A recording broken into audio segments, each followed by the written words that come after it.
Left the Russians clear at the top of Group 5 by 5 points from Switzerland, and left the Yugoslavs with only 5 points, albeit with a game in hand and staring at the possibility of missing out on the finals next year. Victory for Russia today then, and against Luxembourg on Wednesday would see them all but in the finals next year. Number 5. Well, as for Yugoslavia, it's the first game in charge for the new trio of Boskov, Savicevic and Kukovic after the sacking of Milovan Djurdjevic. The one notable change has been the reinstatement of the former captain, Predrag Mijatovic, who refused to play for Djurdjic. He comes in place of Kezman, which means relations between he and the former captain, Sinisa Mihajlovic, are frosty, to say the least, although rumours of divisions in the camp have been denied by all concerned. Romantsev's team is at full strength. The only doubt was over Igor Titov.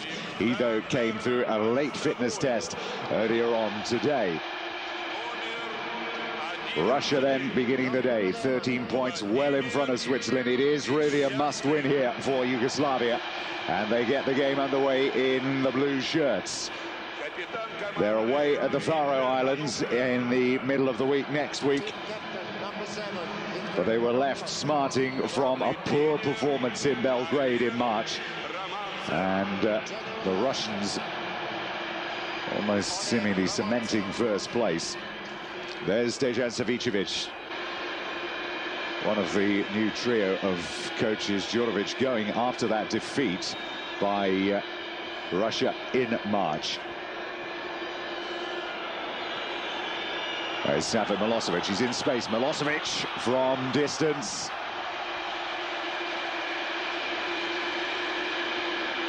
"25 goals in 56 internationals, and he always has a habit of scoring from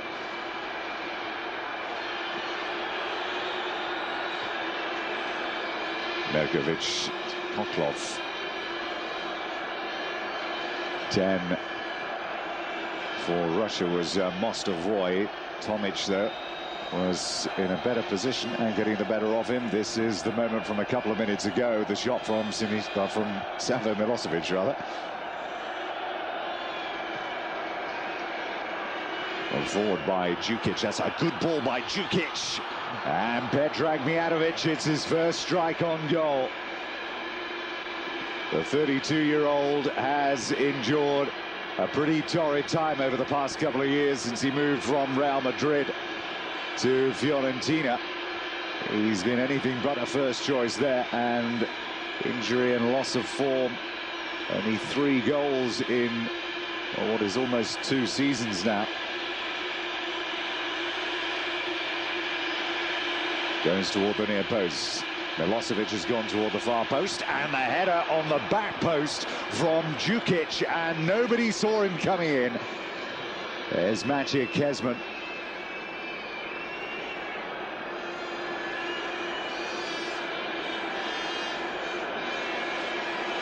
Just look at the space he was in. Didn't realise perhaps how much time he had then.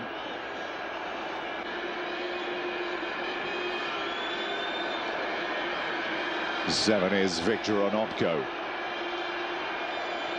Alenichev. Smertin's shot, only just wide of Radakovic's goal.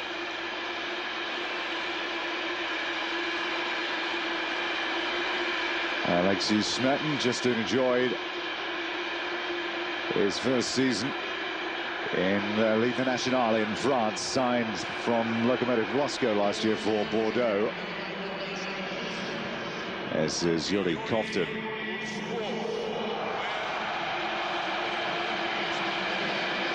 Ten is Mostovoy.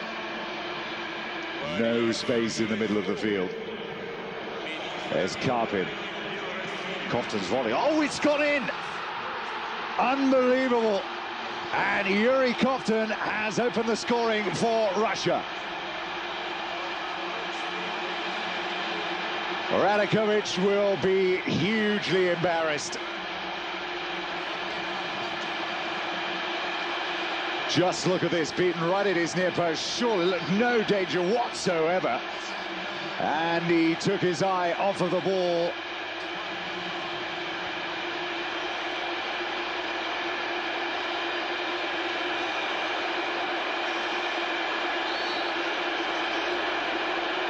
Rarely scores for the international side.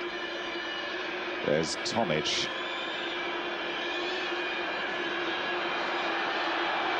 And the break is on yet again here until it's cleared up there by Djukic. Play on, says the referee. 6 is Dimitrovic. Milosevic. Oh, it's a great save. It's not clear, and it's Mijatovic. Predrag Mijatovic has got Yugoslavia level within 5 minutes. And what a mess that was. Onopko and Chuganov leaving it for each other, and they should never have been allowed to score. It was a fantastic save from Nigmitulin. And what Onopko was doing there, leaving it for Chuganov to come back, but all credit to Predrag Mijatovic.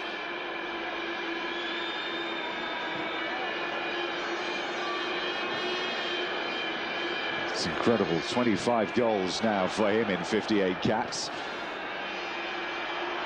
As Lenichev swinging it forward into the penalty area, and it's a volley from Mostovoy, and once again the keeper Radakovic was in no man's land. It's not been the best half for Mostovoy. He's enjoyed very little possession, and it's not his type of game really. There's little space to be had in the middle of the field. Well, half-time, and just about the right result here so far.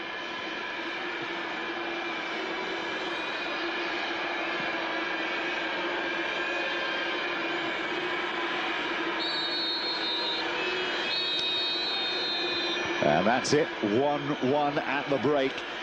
Yuri Kovtun opening the scoring with a spectacular volley before a defensive error cost Russia the equalising goal. Predrag Mijatovic. And it's 1-1 then at half-time.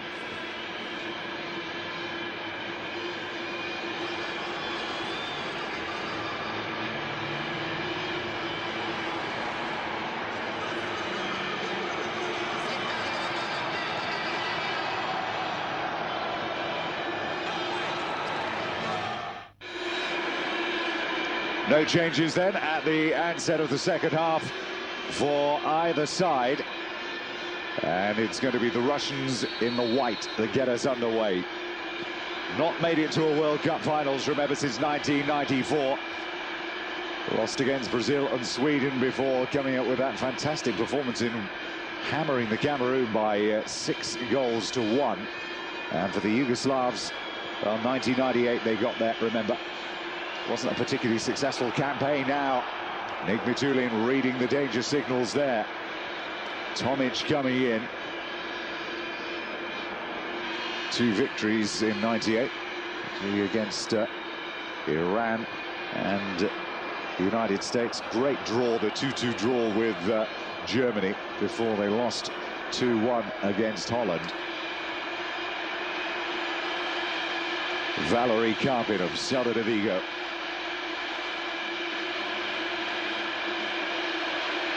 Chuganov has come forward. Lenichev is on the edge of the penalty area. Onopko at the back and touched on by Chuganov. This time Radakovic redeems himself. Right on the goal line. Onopko is virtually unchallenged. He didn't know an awful lot about it now. Maciej Kezman is coming on. And it'll be Predrag Mijatovic. He's lacking match fitness. He's only started about 12 games so far this season for Fiorentina.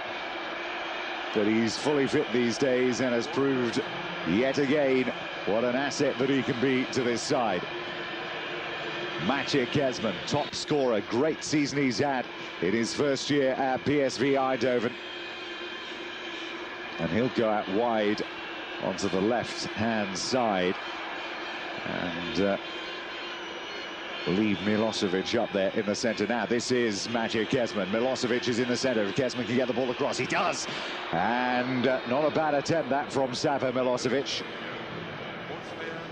Another one who's enjoying a reasonable season in Italy.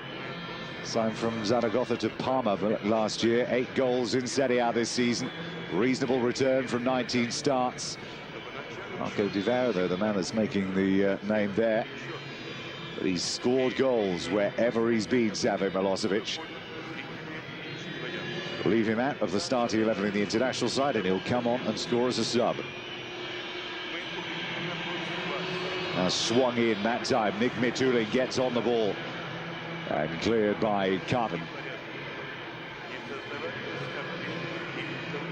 Such a great player in his time for club and country, Dejan Savicevic. Alexander Mostovoy. Oh, does it kept in? Dropped it now. What are they? They're claiming a back pass here by Obradovic, and the referee has given an indirect free kick here. And Sinisa Mihajlovic is the first one over there. And remonstrating as strong as he can, the referee's hand goes to his pocket. Mihajlovic is told in no uncertain terms what will happen if he continues. Well, there are various options here. Valery Karpin is number 8. 9 is Igor Titov. We've seen very little of Titov so far in this game. Karpin leads it back. Mostovoy's on the edge of the penalty area. Mostovoy's first shot. Mostovoy with a volley.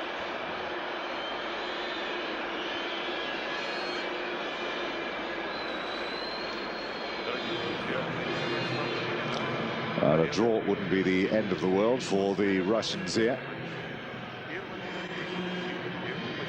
The Swiss away today in the Faroe Islands, and Slovenia against Luxembourg. It could be a real battle, this, for the final place. And that is Kovtun on Kezman in a very dangerous position, and this will mean only one thing. Real Madrid, well, they've got Roberto Carlos. Lazio, of course, and Yugoslavia have Sinisa Mihajlovic. When they're wild and off target, they're miles away. When they're on target, they invariably make keepers work. Here he comes, Mihajlovic to strike it over the wall, and it's off the bar. And nobody there to put the rebound in. The danger's still not clear until it falls onto Onopko's head.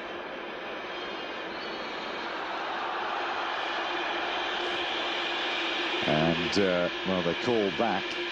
It's going to be another free kick. What a strike that was by Mihajlovic.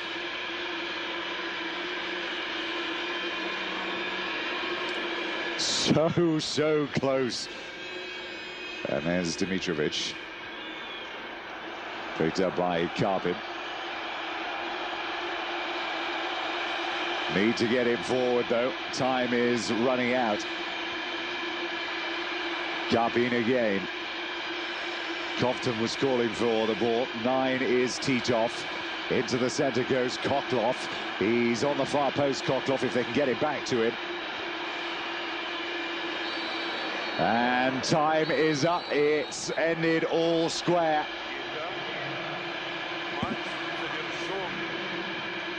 Yuri Kovtun then with the opening goal with that volley, which embarrassed in no uncertain terms Radakovic.